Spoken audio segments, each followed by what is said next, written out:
As you can see, I have chosen pictures of fun activities for dates.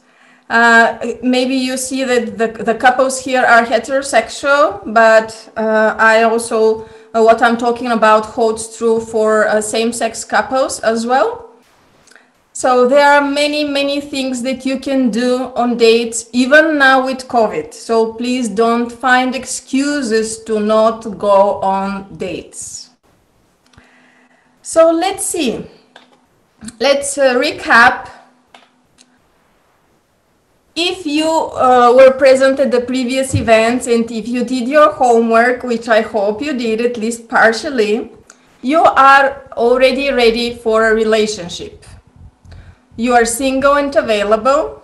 I know some of you are not single yet, but wish to end somehow a relationship. Or those of you who are in a relationship and are still here, maybe you have your reasons. I will be happy to find out what brings you here. So you are happy with yourself and with the life that you are creating. This is what we worked on the first 5 events. You have learned the lessons from your past relationships. We did an exercise for that too. And you have a dating strategy. We talked about this last time, and this was your homework to write the dating strategy. Let's see what this dating strategy encompasses. It starts with your relationship vision. What is it that you want? You are supposed to describe the relationship you want in present tense and also make a collage. Steffi shared that she did a collage, which is great.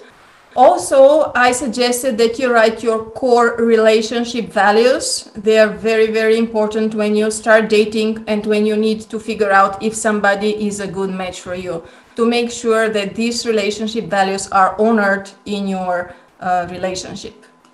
We talked about your limiting beliefs and how to reframe them, how to find empowering beliefs. Today we are going to address that again, because this is a very crucial part of the preparation for a healthy relationship, and it's not very easy to do on your own. Then we talked about how to recruit potential partners to date through the 3 main dating channels: online dating, in real life dating, and via friends, family, and professionals. Then the other part of your dating strategy was your must-haves and deal breakers, which is like your navigation map, so that you know how to sift and sort potential partners. And you were supposed to do to make an online dating profile, or if you already have one, to make it more genuine, to put more pictures, to be more open, share experiences, values, and what you are looking for. So would anybody like to ask me something about the homework or share something about the homework? Now would be the time to do that. Rejection is a big part from the dating process, and I suggest that first of all you don't call it rejection, because by calling it rejection, this means that you're taking it personally.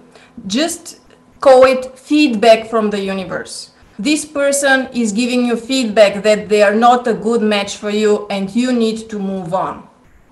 And as I shared in the first event, the universe has only 2 answers for you. It is yes, or I have a better opportunity for you. It never says no to us. So if somebody doesn't want to be with you, they are just telling you, I'm not your match, or now it's not the right time. You just move on.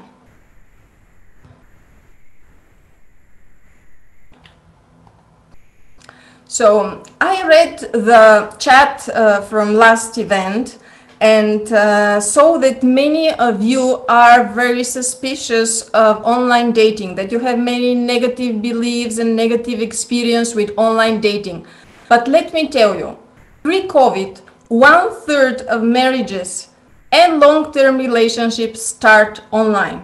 And I'm positive that during COVID and after COVID, this will be at least half people will meet online before they meet in person. So guys, please change your approach to online dating. Try it, use it. This is one of the best channels that you can find a compatible match. If you had negative experience before, change something about your approach. Create your dating strategy. Be clear what you want. Be clear on your deal breakers. With experience, and if you're really cautious and open and authentic, you will be it will be easy for you to weed out the fake profiles. I know some of you think about there are fake profiles. I don't know what these profiles are. Me personally haven't had experience with those, maybe because I know how to see them very quickly, but you will learn how to do it. So don't cross off online dating and give it a shot. Okay, let's see. Most of you already know me, but for those of you who are joining my events for the first time, just to share a few things about myself. My name is Eva Kuleva. I am from Sofia, Bulgaria, and this is where I currently live. My formal education is Master's of Management and Business Administration. And before falling in love with coaching, I used to be in marketing and advertising for about 10 years. And for the last 9 years, I have been helping mostly single people fall in love with themselves and attract a compatible life partner as a love coach and a matchmaker. At the end of the presentation, you will see how we can explore working together. At my website, you can learn more about me, my love history. You can read some testimonials and watch some videos. And you will see a link. It is rarerelationships.eu. Okay, let's move on. Let's presume that you want to start a family or a long-term relationship. I believe the majority of you are here with this purpose. Let's see that you are already online and you use either OkCupid and Facebook dating or Match.com or Tinder. It doesn't matter.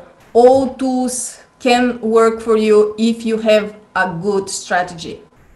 And then let's presume that you're already exchanging text messages with a few potential prospects. I put here 5, but it can be 2, 3, and even more than 5. What would be the next steps? You need to qualify these people for a first date. So I suggest that you have a phone call, no matter if it's COVID or not COVID. Before agreeing to meet somebody in person, talk to them on the phone. The voice gives so much more information. And now you can even do a video date before meeting in person. It gives even more additional information. And then find a way to meet in person. Let's see, in order to qualify those people that you're exchanging texts with for in-person date, you need to have some criteria in order to weed out the compatible and non-compatible prospects. But just let me tell you, exchanging texts shouldn't take more than a week. Don't text with people for weeks and for months. This is a waste of time. Just initiate contact, exchange a few messages. If you see that they're positive and the conversation is flowing, suggest a phone call. Move the contact forward. From the call, either do a in-person date or video date. Just don't leave things hanging, because this is how most people get frustrated with dating, because they don't move things from one level to the next. Okay, let's see. Here are some criteria so that you qualify people for a first date. Of course, you will write down your own criteria, but it's good to have some standards, something to, don't go out with anyone who asks you out on a date or anyone you text with. You have to have some way to weed the incompatible people before meeting them. So of course they need to be single and available if you are single and available.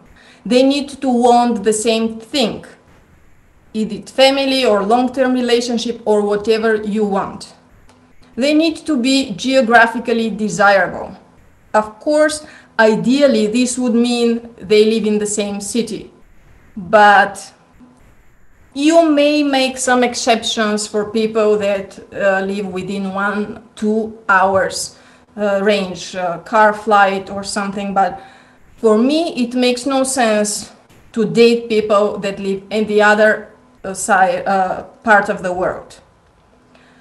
Then make sure that you enjoy communicating with them. That's why, apart from texting, I suggest phone call and video date, because you can see how you communicate. Are you open? Is it effective? Is it interesting? Or are they just talking? Or are they just radio silent? Then it would be nice if they have a job, of course.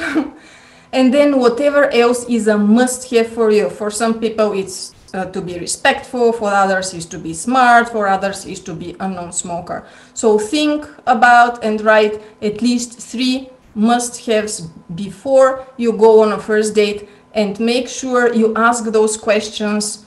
Don't be shy to ask direct questions. And of course, don't go to the other extreme to start interviewing or interrogating. You can always ask in a flirty way, jokingly, lightly, but still don't do only small talk, because it's really a waste of time. Okay. So let's see some milestones in the development of a relationship. From the first date, it is not a relationship, but from first contact to a committed relationship. Your only job on the first date is to figure out if you want to see this person again. Don't try to figure out if they are your spouse to be, or if you want to have children with them, to meet their parents or something. Just try to enjoy the date and ask yourself, do I want to see them again? Same thing for second and third date. The first 3 dates are just to test the climate, to see how you get along together. Even if there's no chemistry or no attraction the first 3 dates, that's still okay. Give these people a chance if there is no deal breaker, because sometimes people need time to open up, and you may grow to like them when you get to know them. So after the third date, if you still want to meet them, you want to start dating them. And dating comes from data, which means data collection. This is a process in which you collect data for each other to judge if you are a good match for a long-term relationship or for whatever you want to be. So the dating process lasts between 1 and 3 months, optimally, like if you live in the same city, and if you are meeting once per week in the beginning, maybe in the second month twice per week, and so on. So after you have been dating for 2 or 3 months, and you see potential, there are no deal breakers, and you want to move forward, you initiate, or they initiate, an exclusivity conversation. What does it mean, exclusivity conversation? You share with them that you see potential, you would like to be in a relationship, and you want to stop dating other people. And if they are on the same page, then you are exclusive, and then comes sex and intimacy, and meeting friends and family. So this exclusive relationship ideally lasts between 6 months and 1 year, and then you go to the pre-commitment stage, which is engagement or moving in together or some other form of pre-commitment. Then comes the commitment in the form of marriage or having kids together or buying a house together or starting a business together. Depends on your goals. And then when you have a family already, another milestone is when kids leave home, but this is not something that we are going to talk about today. Maybe next year in the relationship bootcamp. So if you have questions, write them down please, and ask me at the Q&A session in the end. Let's move on. I have a few guidelines for you, suggestions you can try them and see if they work for you. The first one is to date more than one potential partners, 2 or 3 potential partners. Go on dates with them, get to know them, spend time together without having sex, and pick the best match from those people. So you have 3 vacancies that you need to fill using all the dating channels, and when one of the positions is filled, you fill the others, then some of them will drop, you will find other people. So this is how the effective dating process goes. You go on date with 2 to 3 potential partners. Why? First of all, not to get focused too much on one single person and starting to imagine that you are a great match, that you want to live together ever after, because you still don't know them. And if you are dating more than one person, apart from not getting too focused, you can compare. How do you feel with one person? How do you feel with the other? It will be much easier for you to make a decision with whom to start an exclusive relationship. I'm sure you will have questions about this. I will be more than happy to elaborate on that at the end of the Q&A session. Second guideline that I would like to share with you is no sex before exclusivity. So during the dating period, the 1 to 3 months collecting data period, don't go to bed if you're looking for a long-term relationship. There are so many reasons for that, but after you have sex and the hormones kicks in, you cannot have a clear judgment of their personality. You get too invested, you get too attached too early. And then in months and years later, you figure out that maybe you didn't even have to start a relationship with this person.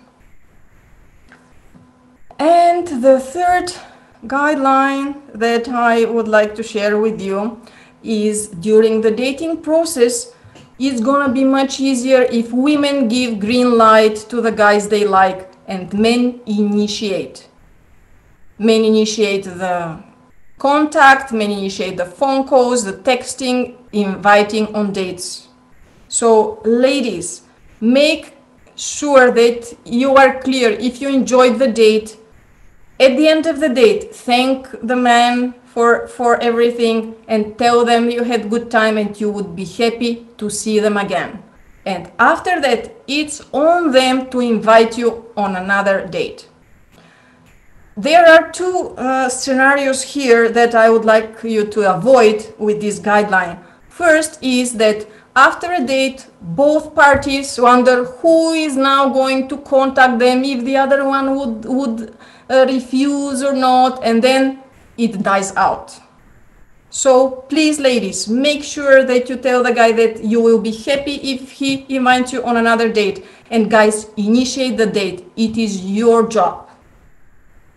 So ladies, the other extreme, don't start texting the guys in between the dates and initiating dates and inviting them on dates and chasing them, because you will not know how invested they are, if they're really serious, if they really like you. Most men, if a lady invites them, they will agree, but this doesn't mean that they're really interested. So let the guy take the initiative.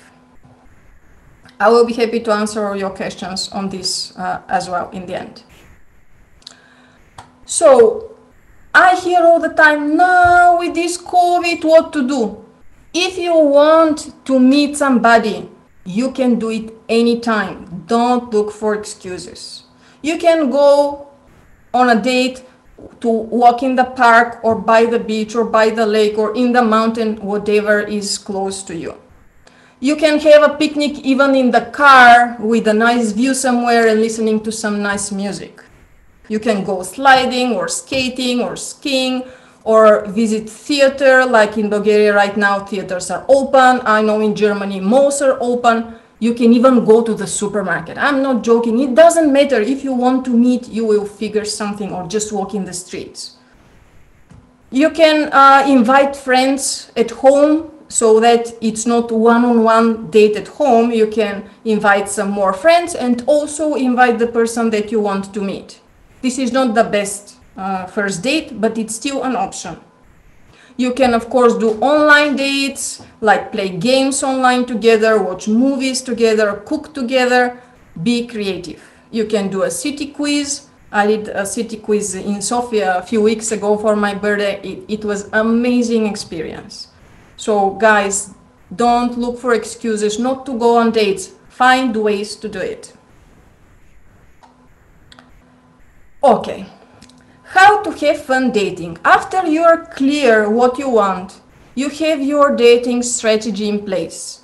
You have spoken to your friends, they introduce you, you're online, you meet people online, you talk to new people in real life. Remember that you make the rules. This is your game, your life, and if you don't like it, something, you can change the rules. If you don't like the people that you communicate with, raise your standards or change something about your criteria. And the second thing is ask direct questions. So many people feel uncomfortable to ask, are you single? What are you looking for? Do you have kids? Do you want kids? These are perfectly normal questions for the dating phase. And if you don't ask them, how are you going to figure out if this is a compatible match or not? And of course, give honest feedback. If you like somebody, say it. If you don't like something, say it in, of course, a polite, nice, kind, loving way. If you don't like something, say what you would prefer instead. And of course, flirt and joke. Don't be boring. Try to make this communication funnier and more enjoyable for you. I know it's boring to answer the same questions again and again, but if you make a good online profile and you state all the information there, you will not have to repeat it again and again. And if somebody asks you a question about something that you already wrote in your dating profile, then you will know that they didn't even make the effort to read your profile. And you can kindly ask them, did you read my profile? So it is your responsibility to make the dating process fun.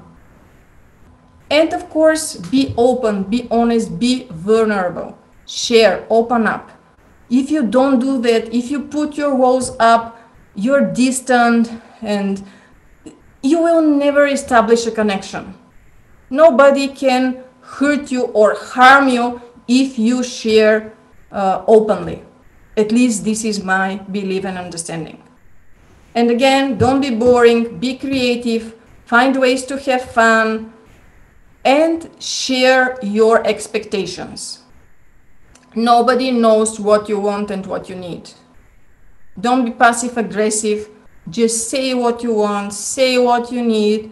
Share. If you want them to talk to them on the phone, ladies, suggest to the guys to talk on the phone or anything. Just communicate openly. Great.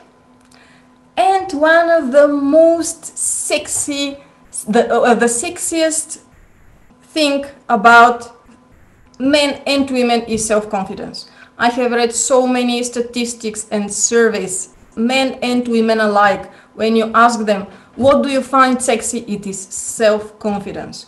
So guys, know yourself. Figure out what you want and what you like. Don't feel ashamed. We will talk about some empowering statements to repeat about yourself. But if you don't feel confidence, work with a therapist, work with a coach, because self-confidence is what is really, really sexy. And here is one nice question to ask. Wouldn't it be nice if I meet a spectacular partner who adores me in the same way that I adore them? Wouldn't it be nice? This is something like an affirmation, but in the form of question. It helps you avoid your resistance. Like you just ask with curiosity. You don't say, I want to meet a spectacular partner, and then the voice in your head starts, yes, you will meet, where are they, and blah, blah. When you ask it in this way, it's easier to like get yourself in the energy to start imagining what this spectacular partner might be, what would it feel like if you really adore each other, and so on. And we come to the homework.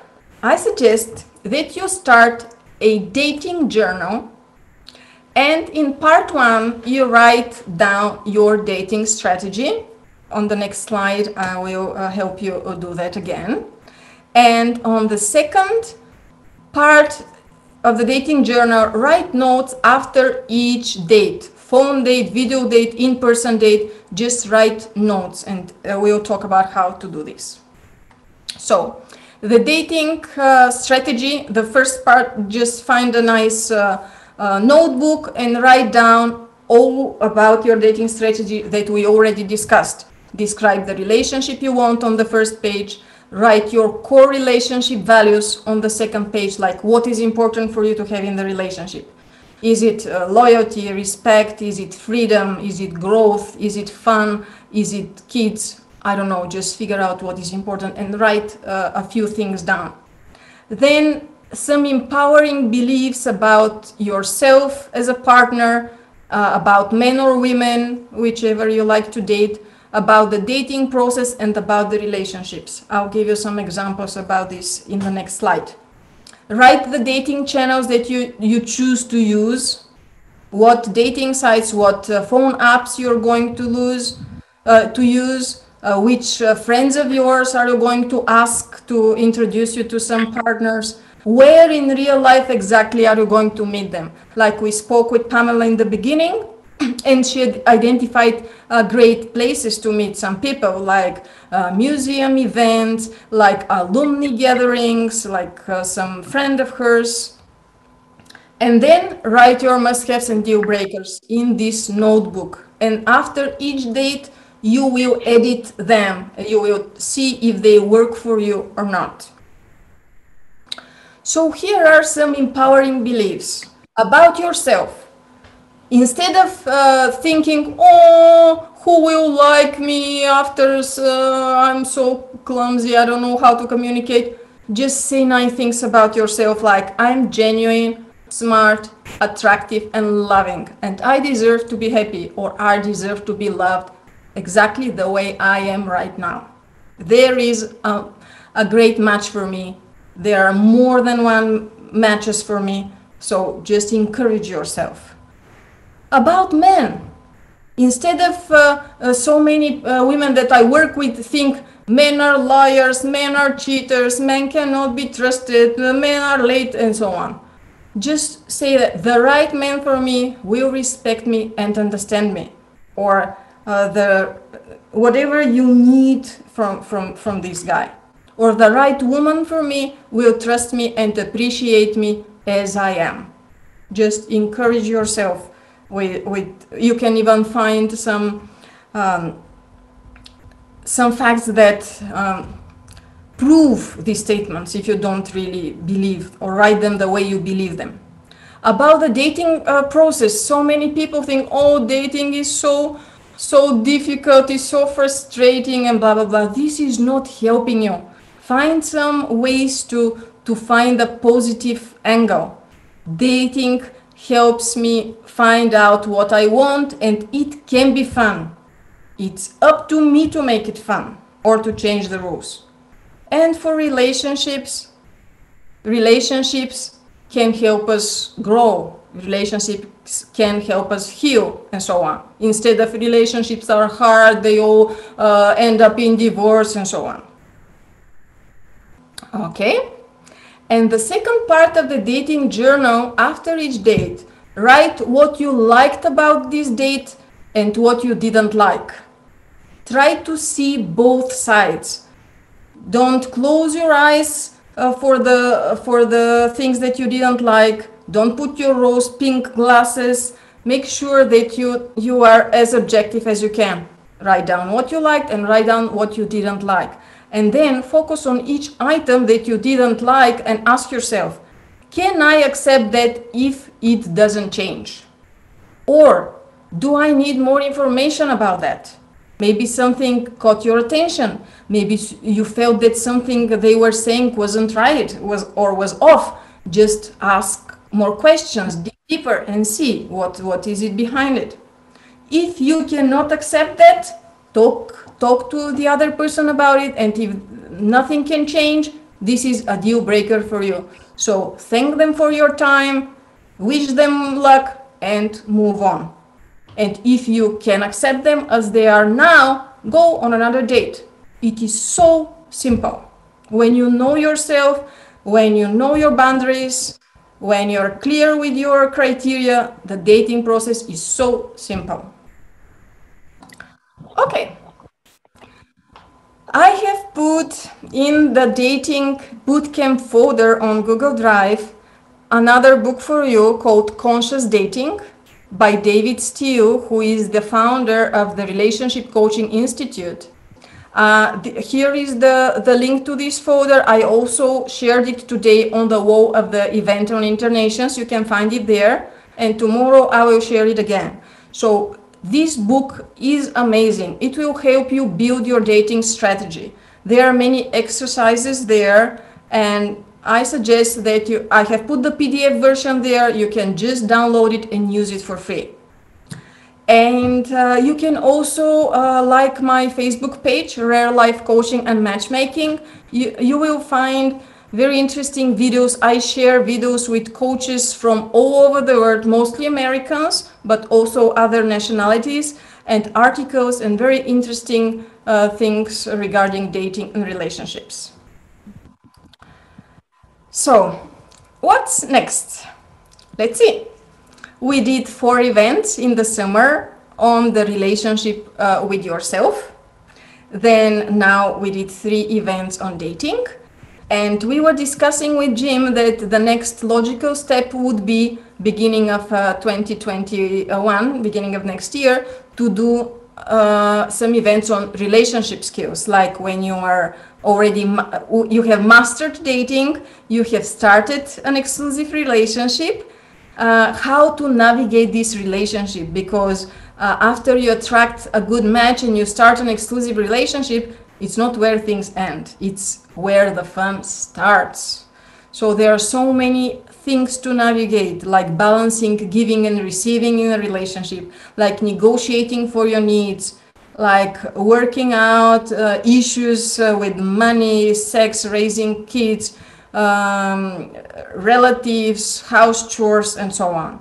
How to solve conflicts in a constructive way, and how to grow the relationship and grow together. So we are going to do these events in the first quarter of next year, and I will be really happy if you join again. So this is what I would like to give you as an opportunity and something like a Christmas present. If you would like to have a personal coaching session with me online, of course, it may be also in person if you live in Sofia. It will be 30% off if you request it by December 13th. So it will be €55, and you can book it at this link, book session with Eva Kuleva as me. There will be a few questions there you can answer so that we both get prepared for the session, and I will be happy to help you with any challenges that you have, no matter if you're single or in a relationship, or maybe you have some issues on the job or connected to your careers or some relatives. I will be really happy to explore the best ways for you to deal with them. And here we come to my favorite Q&A session. Before that, you can follow me on Facebook or send me an invite to connect on LinkedIn. And if you would like to donate, if you found these 3 events valuable, you can do it here at PayPal Eva Kuleva. And I will upload this presentation tomorrow in the folder and share it on the event. So before we go to the breakout rooms, let's see what questions you have. Eva, may I stop recording? Eva? Yes, yes.